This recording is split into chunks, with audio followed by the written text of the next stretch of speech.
मैं आपसे वादा कर रहा हूँ कि अल्लाह ने मुझे मौका दिया कि मैं पहली मर्तबा जबलपुर को आया हूँ और इंशाअल्लाह ताला ये आखिरी मर्तबा नहीं रहेगा। अल्लाह मुझे जब तक जिंदा रखेगा मैं आपके दरमियान में आता रहूँगा और गरीब और मजलूम अवाम के इंसाफ की बात करता रहूँगा। मेरे अजीज़ दोस्तों और बुजुर्गों, आज वतन अजीज़ भारत हो या मध्य प्रदेश हो, मैं आपसे खुलकर कह रहा हूँ कि अल्पसंख्यक समाज हो या दलित हो या आदिवासी हो, जब तक ये तीनों समाज अपनी एक सियासी लीडरशिप को पैदा नहीं करेंगे, हमारे मसाइल हल होने वाले नहीं हैं। आप जानते हैं मेरे अजीज़ दोस्तों और बुजुर्गों कि मध्य प्रदेश में मुसलमानों का जो तालीमी तनासुब है वो आपके सामने है। आज लोग असदुद्दीन ओवैसी की तकरीर पर बहुत सी बातें करते हैं। मुझे मालूम कि मेरे यहाँ से जाने के बाद कई पार्टी के लोग, जिसमें कांग्रेस और बीजेपी के लोग हैं, वो तनकीद करेंगे कि ओवैसी ने जबलपुर में आकर एक भड़काऊ भाषण दिया। मेरे अजीज़ दोस्तों और बुजुर्गों, क्या ये बात सच नहीं है कि जबलपुर हो या मध्य प्रदेश हो, मुसलमानों में सबसे कम मंथली पर कैपिटा एक्सपेंडिचर अगर किसी का है तो पूरे मध्य प्रदेश में मुसलमानों का है। मैं पूछना चाहता हूँ कांग्रेस और बीजेपी से, इसका जिम्मेदार कौन है? फिर आप आ जाइए, तालीम के मैदान में आ जाइए। मध्य प्रदेश में मुसलमानों का जो लिटरेसी रेट है, आखिर क्या वजह है कि जो मध्य प्रदेश का लिटरेसी रेट है उससे कम मध्य प्रदेश में मुसलमानों का लिटरेसी रेट है? मैं पूछना चाहता हूं मध्य प्रदेश के मुख्यमंत्री से कि आपने मुसलमानों की तालीम के लिए कोई इंतजाम क्यों नहीं किया? आप तो घर तोड़ने के लिए जल्दी तैयार हो जाते हैं, मगर स्कूल बनाने के लिए आप क्यों तैयार नहीं होते हैं? मेरे अजीज दोस्तों और बुजुर्गों, वहीं पर आप ये भी देखते हैं कि आदादो शुमार आपको ये बताते हैं कि मध्य प्रदेश में पहली क्लास से 12वीं क्लास तक 1,60,00,000 लोगों का एनरोलमेंट होता है, जिसमें मुसलमानों का तनासुब खाली 4.65% होता है। आबादी में मुसलमानों का तनासुब 6.57% है। आप बताइए इसका जिम्मेदार कौन है? भाजपा के और कांग्रेस के लोग असदुद्दीन ओवैसी को जरूर गाली दे सकते हैं, मगर मेरा सवाल और चैलेंज उनके लिए है कि आखिर आबादी के लिहाज से भी मध्य प्रदेश में मुसलमान पहली और 12वीं जमात में उनका परसेंटेज नजर नहीं आता। अपर प्राइमरी लेवल में मुसलमानों का एनरोलमेंट खाली 4.78% है। इसका जिम्मेदार कौन है? सेकेंडरी लेवल पर मुसलमानों का एनरोलमेंट 3.72% है। इसका जिम्मेदार कौन है? मेरे अजीज दोस्तों और बुजुर्गों, ये जो डेटा मैं आपके सामने रख रहा हूँ, ये मेरा नहीं, गवर्नमेंट ऑफ इंडिया का डेटा है, स्टेट गवर्नमेंट का डेटा है। फिर आप आ जाइए कि all India survey of higher education में ये कहा गया कि जो डिप्लोमा डिग्री पीएचडी लेवल है, मध्य प्रदेश में 21,80,000 लोग इसमें एनरोल है। मुसलमान सिर्फ 44,290 के करीब है, यानी सिर्फ 2% के करीब है। ड्रॉप आउट रेट सबसे ज्यादा मुसलमानों में है। आप बताइए इसका जिम्मेदार कौन है?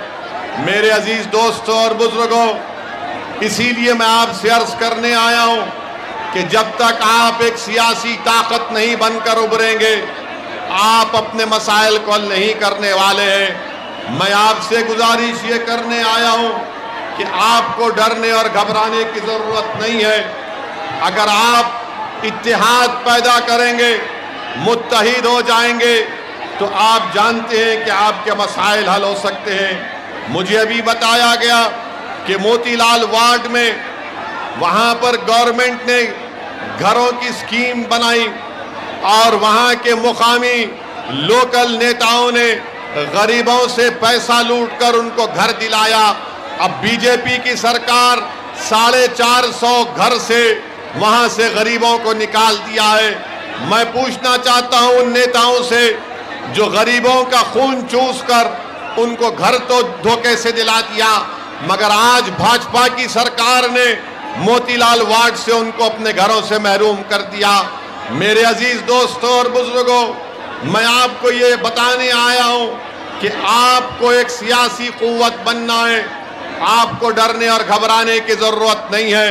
आपने बरसों से कांग्रेस पार्टी को वोट दिया। जो नौजवान अगर 2002 में पैदा हुआ उसने सिर्फ भाजपा की सरकार मध्य प्रदेश में देखी, मगर आज मजलिस इत्तेहादुल मुस्लिमीन की मुखालिफत में बराबर भाजपा भी है और कांग्रेस भी है। और कांग्रेस का हमेशा इल्जाम कि मजलिस इत्तेहादुल मुस्लिमीन वोट डिवाइड करती है। मैं कांग्रेस के जिम्मेदारों से पूछना चाहता हूं, मैं मोहतरम कमलनाथ से पूछना चाहता हूं, मैं वो दिग्गज राजा से पूछना चाहता हूं कि बताओ, यहां पर पिछले विधानसभा के चुनाव में मध्य प्रदेश की जनता ने कांग्रेस को सत्ता दी, तो कांग्रेस के 20 से ज्यादा विधायक क्यों कांग्रेस को छोड़कर भाजपा में चले गए? कांग्रेस का बहुत बड़ा नेता जिसका नाम सिंधिया है वो कांग्रेस को छोड़कर भाजपा में चले गए।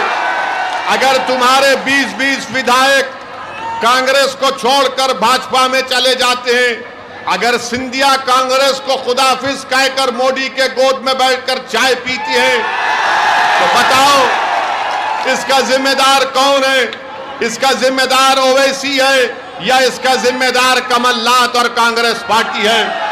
मेरे अजीज दोस्तों और बुजुर्गों, मेरी इस बात को जहन नशीन कर लीजिए कि आप में इतनी ताकत नहीं है कि आप किसी पार्टी को सत्ता में आने से रोक सकते हैं। आप में इतनी ताकत जरूर है कि अगर आप मुत्तहिद हो जाएंगे तो आप अपने वोट से, अपने सियासी शऊर की बुनियाद पर मजलिस इत्तेहादुल मुस्लिमीन के नुमाइंदों को यहां पर कॉरपोरेटर भी बना सकेंगे, यहां से उनको विधानसभा में एमएलए बनाकर भिजा सकेंगे। लोग पूछते हैं कि मजलिस का अगर उम्मीदवार जीत जाएगा तो क्या होगा? मैं उनसे कहता हूं कि तुमने 25 साल से क्या उखाड़ लिया जो आज मजलिस से पूछ रहे हो? तुमने क्या कौन सा काम किया बताओ हमको?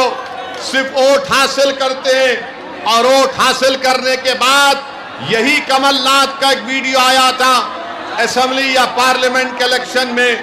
कमलनाथ कह रहे थे, मुसलमानों से कह रहे थे कि आप खामोश हो जाओ, आप खामोश हो जाओ। आज असदुद्दीन ओवैसी जबलपुर को आकर आपसे कह रहा है कि खामोश नहीं रहना है, शोर मचाना है, आवाज उठाना है। और याद रखिए, जो कौम, जो समाज खामोश हो जाता है वो जिंदा नहीं कहलाता, वो मुर्दा कहलाता है। तो अब खामोशी को तोड़ना है, सन्नाटे को तोड़ना है, और आपको इस अंधेरे में, इस फिरका परस्ती के अंधेरे में, इस नफरत के अंधेरे में आपको एक चिराग जलाना है। वो चिराग उसी वक्त जलेगा जब आप इत्तेहाद को मजबूत करेंगे। और नौजवानों, ये लड़ाई जो मैं लड़ रहा हूं वो तुम्हारे लिए मैं लड़ रहा हूं, वो तुम्हारे मुस्तकबिल के लिए लड़ रहा हूं, ताकि वो मुस्तकबिल तुम्हारा अच्छा हो। नौजवानों, तुमको नेता बनना है, नौजवानों तुमको क़यादत करना है, नौजवानों तुमको स्कूल खोलना है, नौजवानों तुमको अपने बच्चों को और अपनी बेटियों को स्कूल में तालीम हासिल दिलाना है, नौजवानों तुमको अपनी औलाद को हायर एजुकेशन में पढ़ाना है। और याद रखो, जब तक तुम सियासी ताकत हासिल नहीं करोगे आप अपने मसाइल को हल नहीं करवा सकते हैं। मेरे अजीज दोस्तों और बुजुर्गों, थोड़ी देर के लिए आप जरा इत्मीनान से ठहर कर हमारी बात को सुन लीजिए। 6 जुलाई को क्या आप लोग मजलिस इत्तेहादुल मुस्लिमीन को वोट देंगे? 6 जुलाई को पतंग के निशान पर आप मजलिस को वोट डालकर कामयाब करेंगे? क्या जबलपुर में एक इत्तेहाद की फिजा को आप और मजबूत करेंगे? क्या आप 6 जुलाई को अपनी मां और बहनों को साथ लेकर पोलिंग बूथ को जाकर मजलिस को वोट देंगे? तो मैं आपके इस वादे पर आपका शुक्रिया अदा करता हूं, मगर याद रखिए मेरी इस बात को, डरने और घबराने की जरूरत नहीं है। भाजपा की सरकार सेंधवा में, खरगोन में जुल्म किया और घरों को तोड़ दिया। याद रखो भाजपा वालों, इख्तिदार इंदिरा गांधी के पास भी नहीं रहा। याद रखो भाजपा वालों, इख्तिदार नेहरू के पास भी नहीं रहा। याद रखो भाजपा वालों, इख्तिदार मोदी के पास भी नहीं रहेगा इंशाअल्लाह ताला। इख्तिदार के नशे में डूबकर अगर आप किसी गरीब का घर तोड़ रहे हैं तो डरो उस गरीब की हाय से, डरो उस गरीब की तकलीफ से, चाहे गरीब को हिंदू हो या मुसलमान हो। अगर सत्ता में बैठने वाले लोग सत्ता में डूबकर, अहंकार में डूबकर किसी गरीब का घर तोड़ते हैं तो वह गरीब जब रोता है तो अल्लाह की रहमत जोश में आती है और इंशाअल्लाह ताला आप देखेंगे कि जिन्होंने जुल्म किया है अल्लाह सुब्हाना व तआला इंसाफ करेगा। मेरे अजीज दोस्तों और बुजुर्गों, मैं मजम्मत करता हूं कि जो भाजपा सरकार ने वसीम शेख की दुकान को तोड़ दिया, अरे जिसके हाथ नहीं है आपने उसकी दुकान को तोड़ दिया और इल्जाम लगाया कि पत्थर फेंकता था। अरे जिसके हाथ नहीं है वो कौन सा पत्थर फेंक सकता है? मेरे अजीज दोस्तों और बुजुर्गों, आप एक सियासी ताकत बनिए। याद रखिए भारत में जब तक अल्पसंख्यक समाज एक सियासी ताकत नहीं बनेगा आपके मसाइल हल होने वाले नहीं हैं। आप देखते हैं कि दिल्ली में अभी थोड़ी देर पहले एक ऑल्ट न्यूज के जुबैर को दिल्ली की पुलिस गिरफ्तार कर लेती है, झूठा केस लगाकर जुबैर को गिरफ्तार करती है। हम प्रधानमंत्री से डिमांड करते हैं कि जुबैर कहाँ है बताओ। हमको ये इत्तलात मिल रही है कि जुबैर को किसी गाड़ी में बिठा कर लेकर जाया जा रहा है। अगर जुबैर की जान को कुछ होगा तो इसकी जिम्मेदारी भाजपा और नरेंद्र मोदी की सरकार पर आयद होगी। कहां लेकर जा रहे हैं जुबैर को? क्या जुर्म है जुबैर का? जुबैर तो अगर मजलिस के नेता भी अगर गलत बोलते हैं तो जुबैर उसको भी तनकीद करता है। आप जुबैर को गाड़ी में बिठा कर गिरफ्तार कर लिए हैं। मैं अल्लाह से दुआ करता हूं कि परवरदिगार जो जेल में मासूम लोग हैं चाहे किसी मजहब के हों, अल्लाह उनको इन जालिमों के जुल्म से निजात दिला दे। मेरे अजीज दोस्तों और बुजुर्गों, अपने हौसलों को बुलंद रखो। नौजवानों, हिम्मत से काम करो, संविधान को इस्तेमाल करो, अमन से अपने काम को करो, जोश यकीनन बरकरार रखो, मगर होश के साथ अपने जोश को इस्तेमाल करो। कभी भी याद रखो मेरी इस बात को, अगर आपको कामयाब होना है तो वायलेंस से, तशद्दुद से आप कामयाब नहीं हो सकते। अगर आपको अपने मसाइल को हल करना है तो वोट की ताकत को इस्तेमाल करो। तुम वोट डालो मजलिस को, मैं तुमसे वादा कर रहा हूं ये तशद्दुद खत्म होगा। तुम मजलिस को वोट डालो, मैं तुमसे वादा कर रहा हूं जुल्म खत्म होगा। तुम वोट डालो मजलिस को, हम भारत को मजबूत करेंगे। तुम वोट डालो मजलिस को, हम एतमाद को और पैदा करेंगे भारत के संविधान में। मेरे अजीज दोस्तों और बुजुर्गों, मैं अपने बुजुर्गों से भी अपील कर रहा हूं कि आप हमारा साथ दीजिए। अगर मैं गलत हूं तो मुझे सही करो आप, अगर मैं गलत बोलता हूं तो मुझे टोको आप, मगर याद रखिए अब कांग्रेस पार्टी में दमखम नहीं रहा। अब कांग्रेस पार्टी में दमखम नहीं रहा। अब कांग्रेस पार्टी नहीं आने वाली है, याद रखो मेरी इस बात को आप। कांग्रेस पार्टी चाहे मध्य प्रदेश हो, भारत हो, बल्कि जितना जल्दी कांग्रेस पार्टी खत्म हो जाए वो भारत के लोकतंत्र के लिए बहुत अच्छा होगा, क्योंकि यही कांग्रेस पार्टी, आप बताइए गुजरात में कांग्रेस के 12 विधायक भाजपा में चले जाते हैं, मध्य प्रदेश से भाजपा में चले जाते हैं, कर्नाटक से भाजपा में चले जाते हैं और इल्जाम लगाते हैं असदुद्दीन ओवैसी के ऊपर। अरे इल्जाम लगाने से पहले अपने गिरेबान में झांक कर देख लो कि तुमने क्या किया। अगर आज मध्य प्रदेश में मुसलमान परेशान है, आदिवासी परेशान है, दलित परेशान है, तो इसकी बहुत बड़ी जिम्मेदारी कांग्रेस पार्टी पर आयद होती है। यहां पर भी कांग्रेस का नेताएं, आप तैयार हो जाइए कि हमारे जाने के बाद कल से ये लोग शुरू कर देंगे प्रोपेगेंडा। अरे ओवैसी की बातों में मत आओ, ये वोट काटने के लिए आया है। मैं कांग्रेस के नेताओं को चैलेंज कर रहा हूं, कमलनाथ को चैलेंज कर रहा हूं, बताओ मेरे लड़ने से किसका नुकसान, फायदा नहीं। मैं इलेक्शन लड़ता हूं तो जीतने के लिए लड़ता हूं, भाड़ में जाए कोई हारता है या जीतता है, मुझे अपनी पार्टी को कामयाब करना है। कब तक हम गुलामी करेंगे इन पार्टियों की? क्या आप कांग्रेस के गुलाम हैं? क्या आप मोदी से डरते हैं? तो फिर अगर भारत से मोहब्बत है आपको, भारत से मोहब्बत है आपको, तो फिर जब मोहब्बत है तो उठो नौजवानों, मुत्तहिदा तौर पर मजलिस को कामयाब करो अपने कैकोट से। 6 जुलाई के दिन जबलपुर के आसमानों में कुछ नजर नहीं आना सिवाय पतंग के, पतंग के, पतंग के नजर आना चाहिए। जब आप अपनी पार्टी को वोट डालेंगे तो दुनिया देखेगी और मानेगी और लोग कहेंगे कि मजलिस फिरका परस्ती की बात करती है। मैं आपसे पूछना चाह रहा हूं, भाजपा हो या कांग्रेस हो, जात और बरादरी देकर टिकट दिया जाता है तो उसमें कोई सेकुलरिज्म की बात, उसमें कोई एतराज नहीं है। मैं किसी मजहब का खिलाफ था ना कभी हूं, मैं अपने हिंदू भाइयों का खिलाफ था ना कभी रहूंगा।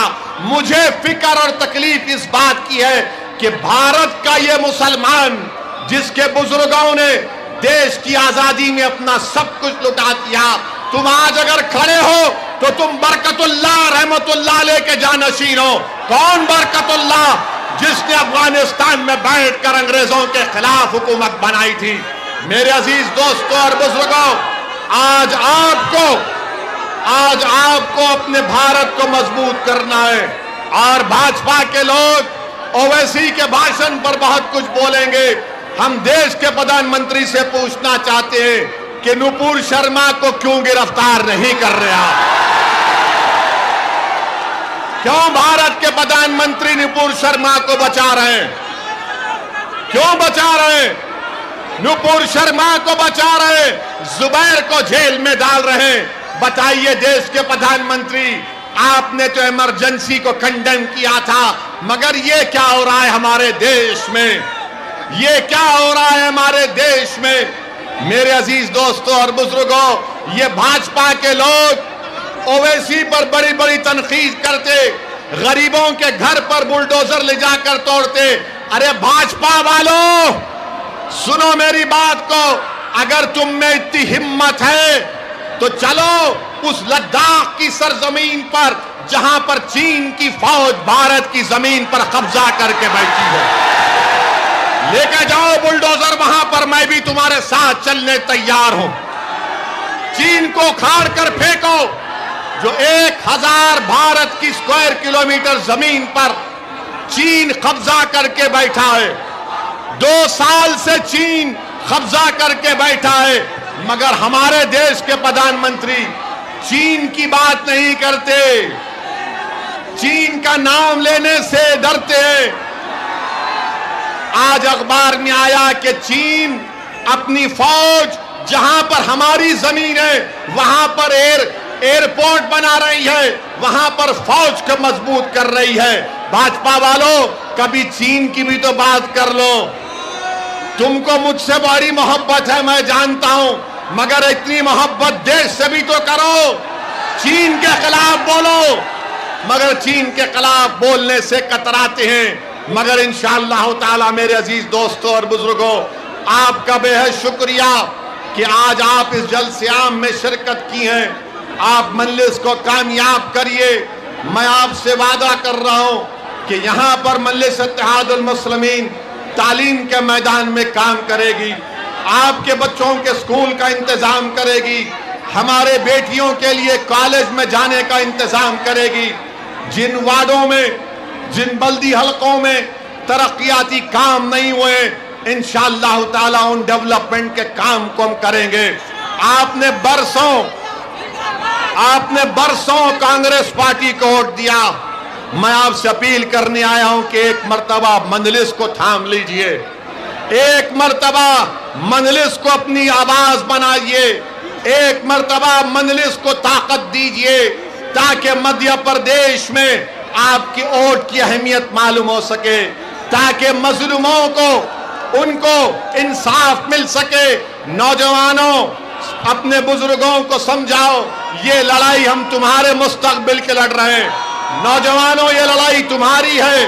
आज आपको आगे बढ़कर अपनी पार्टी को मजबूत करना है। मेरी आप तमाम से फिर से अपील है कि 6 जुलाई के दिन पतंग के निशान पर वोट लगाकर इन 7 उम्मीदवार को कामयाब करिए। क्या आप इन 7 उम्मीदवार को कामयाब करेंगे इंशाअल्लाह? क्या पतंग के निशान पर वोट डालेंगे आप लोग? क्या आप अपने पूरे घर के अफराद या खानदान को लेकर पोलिंग बूथ को जाएंगे? तो आपकी जिम्मेदारी है। ये 7 मजलिस के उम्मीदवार नहीं है, यहां पर जितने लोग हैं आप तमाम मजलिस के उम्मीदवार हैं, आप तमाम मजलिस के प्रत्याशी हैं। आपका घर मेरा घर है, आपका बेटा मेरा बेटा है, आपका भाई मैं भी आपका भाई हूं। आप हमारी सरपरस्ती करिए। बुजुर्गों से अपील कर रहा हूं कि आप मजलिस को पलने और फूलने दीजिए। मजलिस की आप उसके सफर को लेकर आगे बढ़िए। फिर से आप तमाम का शुक्रिया कि आज आप यहां पर आए, आपका बेइंतहा शुक्रिया। इंशाअल्लाह ताला हम फिर से आएंगे जबलपुर को, और जल्दी आएंगे ताकि आपसे और तफसीली गुफ्तगू हो सके। 6 जुलाई को पतंग के निशान पर वोट देकर मजलिस को कामयाब करिए। मजलिस इत्तेहादुल मुस्लिमीन, मजलिस इत्तेहादुल मुस्लिमीन, मजलिस इत्तेहादुल मुस्लिमीन। भारत भारत, नारे तकबीर, नारे तकबीर। अस्सलाम वालेकुम व रहमतुल्लाहि व बरकातहू।